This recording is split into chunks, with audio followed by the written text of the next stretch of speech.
Gamers everywhere kept asking, why don't we have a Crab Dark Souls yet? Where's the Crab Souls-like? I want to play Elden Ring, but in Bikini Bottom. So indie developer Aggro Crab Games, who for some reason hadn't made a crab game yet, took it upon themselves to deliver the goods. The crab gaming market doesn't take itself very seriously, namely consisting of games that boil down to, what if we gave crabs guns? Or what if we gave crabs swords? Crab Battle Royale. And while it is hilarious watching these awkward little crustaceans swing around giant murder weapons, it seemed like game devs just didn't take crabs seriously.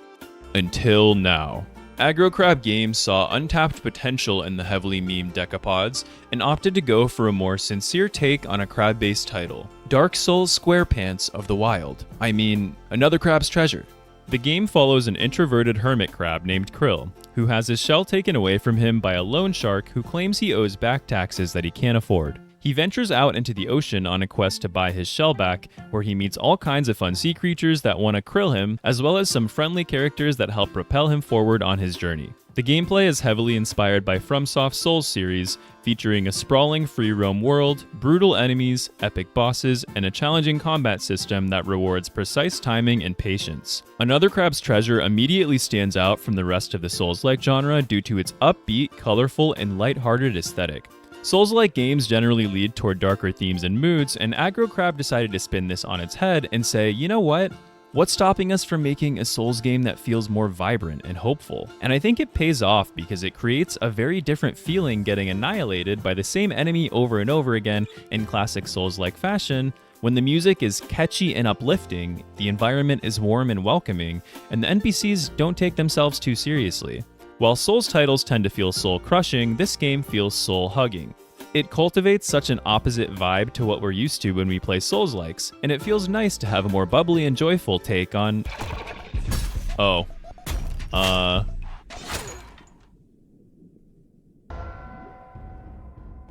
Such pain souls are caught by the currents and spin, around and down, until they reach the bottom of the bottom, down where all things go.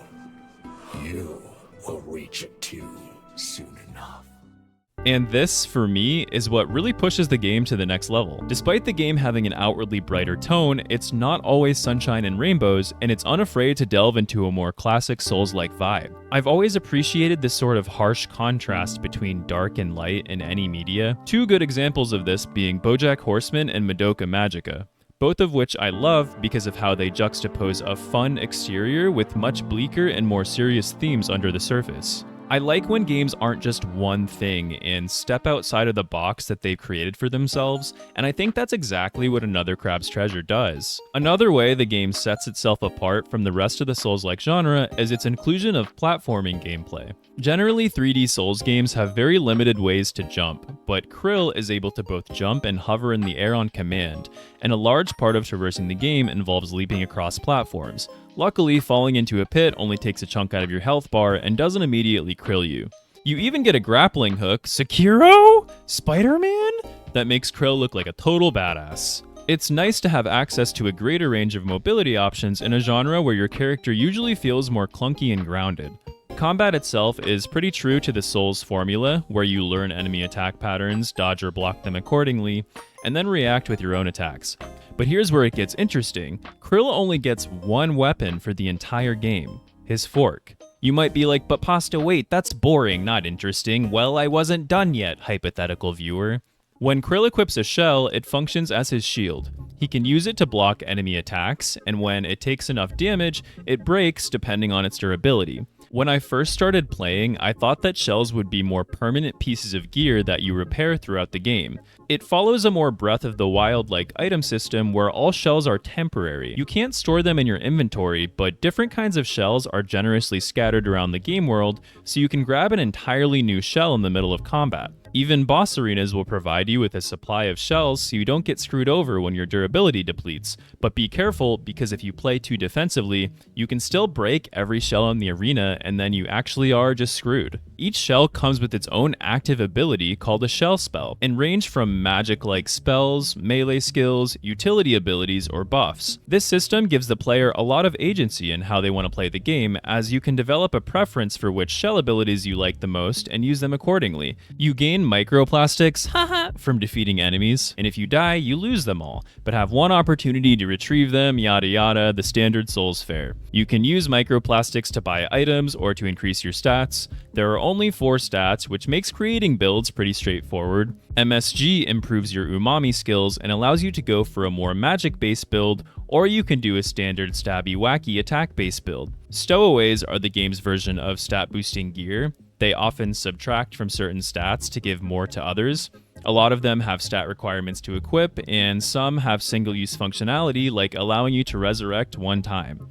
The game offers you enough of them to make your build do what you want it to do. They aren't super interesting, but are a necessary inclusion to the genre. One thing about gamers, they love skill trees. And Another Crab's Treasure has a beautiful one. It is small, but mighty. Almost none of these skills are just stat boosts. They all greatly alter your gameplay, and in my opinion, this is what makes a good skill tree. They allow you to unlock things like parry, dash attack, gain umami on kill, perform finishing blows, turn your fork into a hammer by fusing it with your shell, and use your grappling hook to fish for enemies. Another thing about gamers, they love fishing, and damn if this isn't one of the coolest implementations of a fishing minigame I've ever seen. It's directly embedded into combat, and you can even use it on bosses, but it's extremely hard to pull off.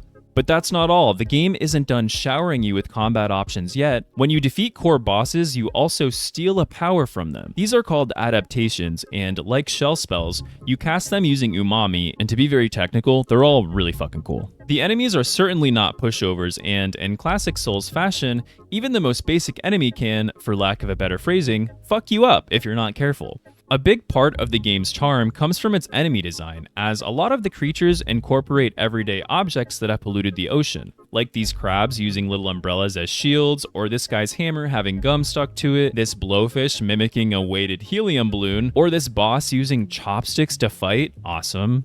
Okay, I didn't want to spoil this enemy at first, but I can't not put him in the video because he's so freaking cute. Look at this squid wizard! It's a squizzard! Hi Pasta, this video almost convinced me to buy the game, but since you spoiled the squizzard for me, I don't see a reason to play it anymore, sad. The bosses are no exception. They all feel formidable and imposing, and the game does a good job of introducing them with emotionally compelling cutscenes. There's no shortage of pants-shitting Phase 2s and unique boss mechanics that make each fight a blast to play. There are also some enemies that feel like direct references to the Souls series, like, I swear I've seen this exact attack pattern somewhere in a Souls game. If anyone can confirm what enemy this is based on, please let me know in the comments because it's driving me crazy. That being said, the game is filled to the brim with Souls references, so if you're a hardcore Souls fan, you'll have a great time picking all of these out. It's worth noting that there are difficulty settings if you find the combat too hard, which is a huge departure from normal Souls games that normally just spit in your face and tell you to get good if you're struggling. In Another Crab's Treasure, the game instead lovingly pats you on the back and hands you a giant gun to one-shot that boss that was making your life miserable. When you're not fending off cute trash-laden sea life, there's lots of exploration to be done for both loot and the main story quests. You'll find plenty of diverging paths in the various zones that allow you to unlock shortcuts, collect some extra stowaways, microplastics, and in some cases, even some optional bosses. Oh, and outfits. That's right, the game has fashion. Cat maids? Nah. Crab maids? Yeah! Some of the main objectives can be done in any order, which also gives you some freedom in which locations to visit first. And while the game does point you in the right direction, it rarely tells you exactly where to go, as there is no minimap or quest markers. In fact, the map itself cannot be zoomed or scrolled, so you have a very limited scope of what you can view. While this might be irritating to some, I actually loved this aspect of the game. I find that a lot of modern games are so heavily invested in making you follow these map markers and constantly opening the menu to look at what quests you need to do next, and it often just kills any immersion into the game world for me. When you have to actually navigate by looking at the environment without the help of external UI elements, it allows you to slow down and appreciate the effort that went into designing the game's world, while your brain tries to map things out on its own. The game's visuals really impressed me, and I did not expect it to look as beautiful as it did. The graphic style is cartoony, but with an insane level of polish I don't often see in cartoony games,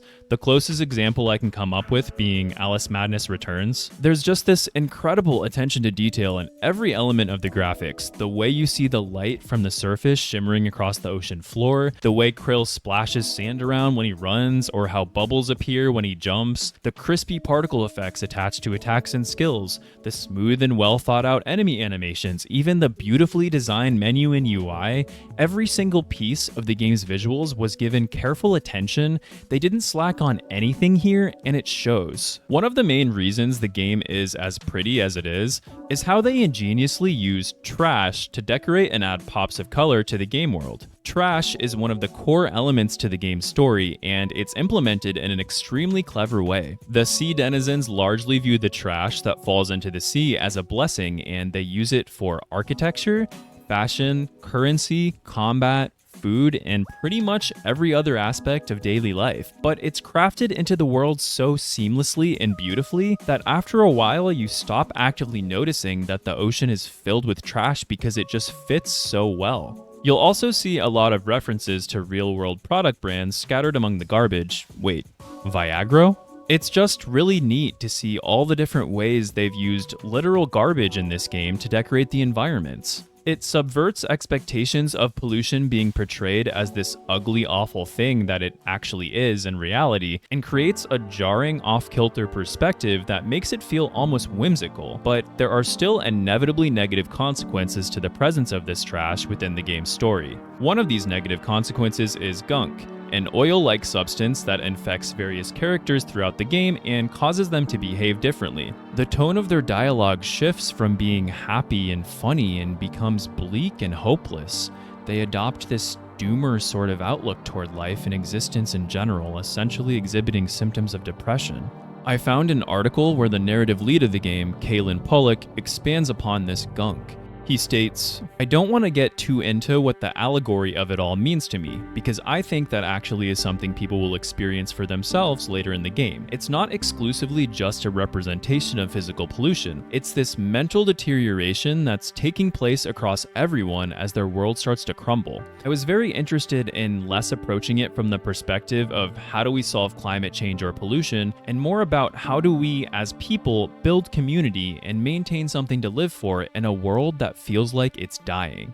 So the game isn't necessarily setting out to give this obvious message of pollution bad, but instead seems to be tackling this pervasive doomer mindset that's very popular in today's world. Every day, more and more people are becoming aware of the bad stuff going on in the world, but feel helpless to fix it. So Pollock poses the question, instead of ruminating on how the world is becoming more and more unlivable, what can we do to make the world feel more livable? Shifting your mental focus away from what we can't change and more toward what we can add and bring to the world. We can't always remove the bad. We can't just get rid of all of the trash in the ocean, but we try to do what we can to balance it out with more good. Even when the plot gets grim, Another Crab's Treasure still maintains an overall hopeful feeling. And maybe taking that energy into the real world isn't such a bad idea. Anyway, I loved this game. Go play it. Thank you, Aggro Crab, for making it, and I hope you guys enjoyed the video. Thank you for watching. Bye!